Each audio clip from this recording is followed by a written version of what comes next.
Welcome to the 163rd edition of Make Pro Wrestling Majestic again. I am still your Majestic champion, even though I've defended it, Tigerhite. And I'm Peanut Gallery. We got some drama. Actually, it came a little bit later than I thought it was going to. Regarding the McMahon documentary, we will be watching it, we will be covering it, but something else happened over the course of this week where we will do that topic instead. But McMahon put out a statement regarding the documentary.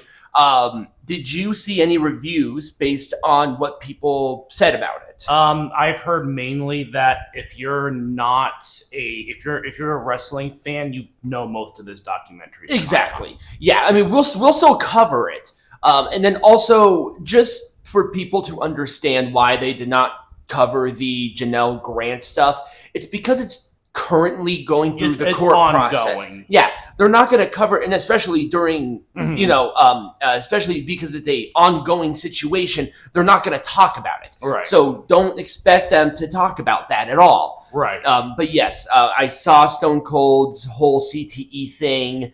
There were some very weird statements, but I think that's sort of why I want to watch it, is because of the wild, outlandish statements that I saw from it. But I wanted to at least cover it that, he's trying to play damage control for some reason. Yeah, and I'll talk a little bit more about some of the behind-the-scenes processes that were going on. Yes. So I just sort of wanted to cover it with drama because there were a lot of people talking about it. A lot of opinions on it. Exactly.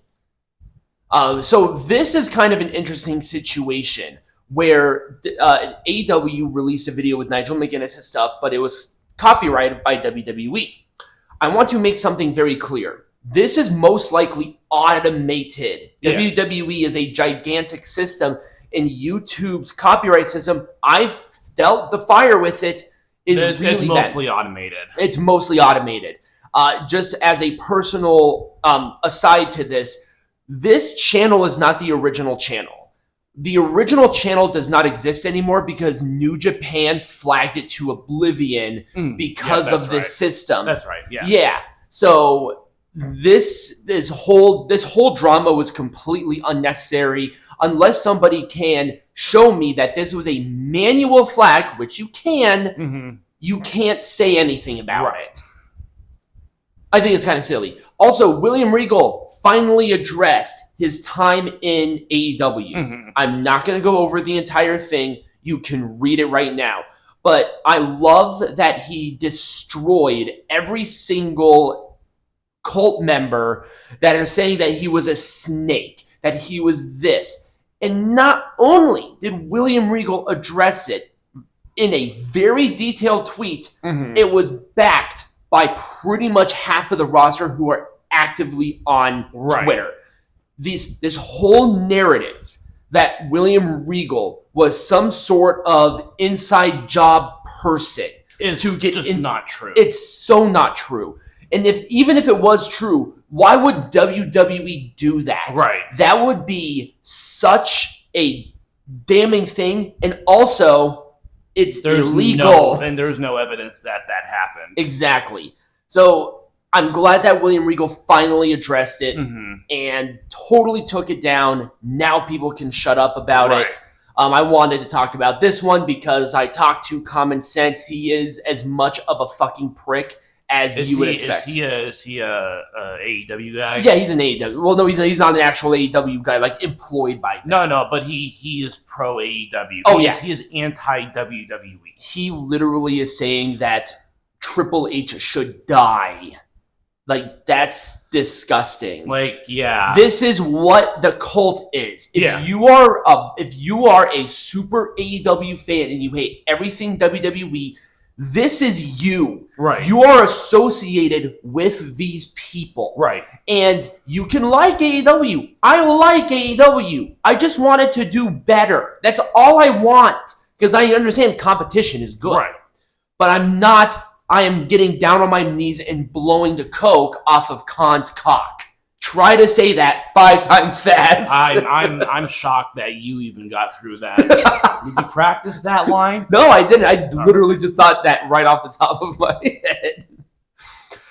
So we will I'm pretty sure Peanut Gallery will talk more about this. Yes. But I want to really elaborate on contract tampering because there's a lot of misconceptions when it comes to contract tampering. Mm-hmm.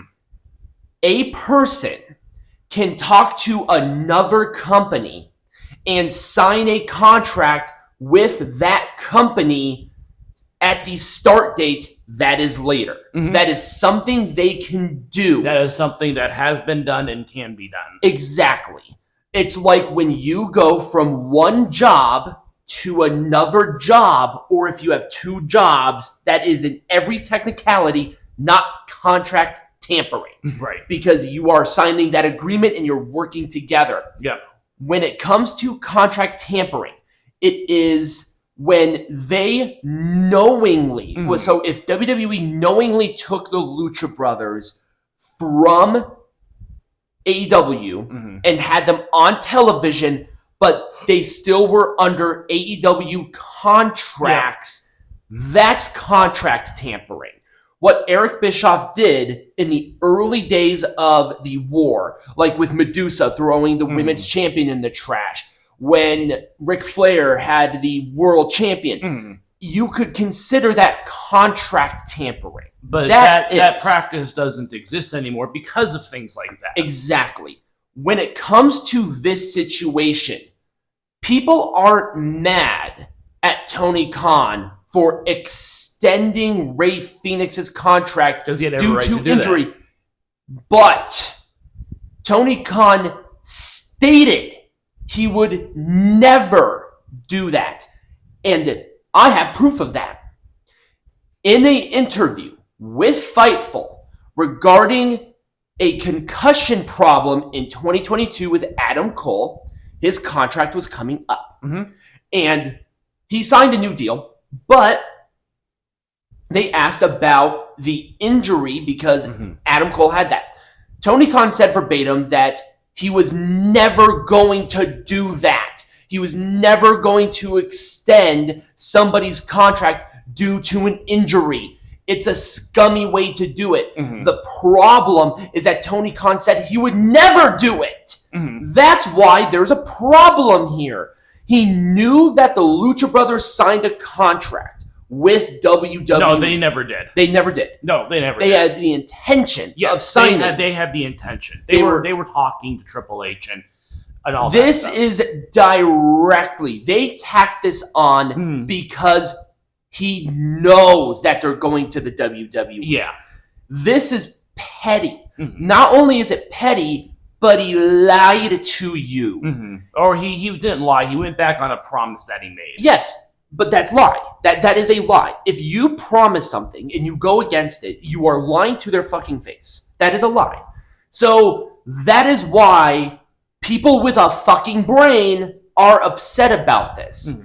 Does he have the right to do it? Yeah. Yeah. It's signed in the contract. I would love to see the contract, because if there is no provision in there stating that they can extend the contract due to an injury, Rey Fenix might have a cause of contract tampering. It's not. That's That's not not the case. That's just flat out not the case. Yeah, it probably is in there because in that same interview, Tony Khan did say that he had the option to extend Adam Cole's contract when it came up in 2022, but he didn't. Well, he didn't have to do it, but then he said he would never do it. But he had the opportunity to do it. Anyways, moving on. Well, I'm just trying to clear the air because people don't understand what contract tampering is. And it's like, do you not know contract law? Ask ChatGPT. It's literally the internet. God.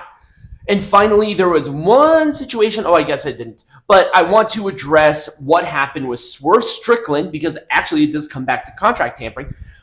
Swerve Strickland was on The Breakfast Club this last week. Yeah. And that's a pretty big platform. The Breakfast Club is not a small platform.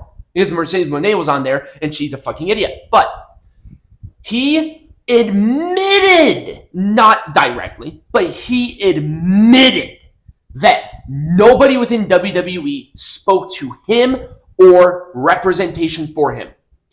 Tony Khan signed Swerve Strickland to this huge amount of money because Swerve implied that WWE reached out to him. and Tony Khan signed him to all the money for him to stay. Swerve Strickland lied about contract tampering. That's not that's not contract tampering. No. But number two, he lied that he was reached out by WWE. You know why? Because Swerve Strickland is not him. He is not the guy, because he's like, oh, WWE's upset because black people can't make all this money. Are you really bringing in the race card, dude? Come the fuck on. Yeah, and a lot of people are saying that. A lot of people are bringing up race in the WWE, and it's just flat out not true. It's so absolutely not true. Just because they're not in the main event does not mean anything. Also, there are other races in the fucking main event. Right. Cody Rhodes faced a Samoan dude. Yeah. Like, what are we talking about? Right. Bobby Lashley isn't there. Who is going to go to main event? The only person that I can think of right now is Montez Ford, and Montez Ford is currently in a tag team, and he's in a tag team title match on SmackDown next week. Right. What about Jade Cargill and Bianca Belair? Bianca Belair and Io Sky had one of the best matches in Raw history. Guess what? Both of them ain't whiteys. Right. But anyways, we digress. It's just disgusting that that they are so desperate on making WWE look bad that they have to bring up fucking race. Which is like the ultimate scapegoat card to pull. In fact, it actually discredits any actual form of racial discrimination when you bring up just nonsense. Right. It's nonsense. Anyway, I mean, look at fucking Obafemi. He's being fucking groomed to be the face of the company, and the guy is from fucking Nigeria. Right. God damn it, people are stupid. What about Trick Williams? Huh? Oh, yeah. Look at that. That trick, man. And Carmelo Hayes, even though he's in a prominent program for the United States belt, and he continues to have great matches with Andrade, who is from Mexico. Anyway, just absolutely destroying every misconception that Triple H is, for some weird reason, racist. I don't get it. Anyway. Now, when we come back, Peanut Gallery has got some news. Yes.